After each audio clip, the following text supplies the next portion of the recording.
সবার কি অবস্থা, কেমন আছেন? আলহামদুলিল্লাহ ভালো আছি। আমরা এই মুহূর্তে আছি হেয়াখো যে সেলফি রোড নামে পরিচিত।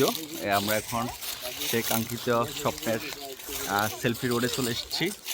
তো এখানে অনেকেই আসছে ঘুরতে, তো আমরাও ঘুরতে চলে আসলাম সেই সেলফি রোডে।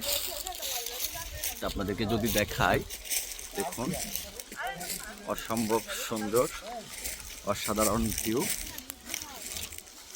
দেখুন এই এই সেই সেলফি রোড। একবারে যত দূর যাবেন পুরোটাই সেলফি রোড। এখানে সবাই এসে সেলফি তোলে, তো ভাবলাম আমরা কেন আর বাদ দেব, আমরাও চলে আসলাম কাঙ্ক্ষিত সেই স্বপ্নের সেলফি রোডে। সম্রাট, কি অবস্থা তোমার? ভালো। কেমন যাচ্ছে দিনকাল? ইনশাআল্লাহ ভালো যাচ্ছে। সেলফি রোডে এসে কেমন অনুভূতি তোমার? ভালো, অনেক ভালো। ভালো লাগতেছে? জি। আচ্ছা, তো এই যে সামনে একটা ব্রিজ আছে, দেখুন ওটা অনেক খারাপ।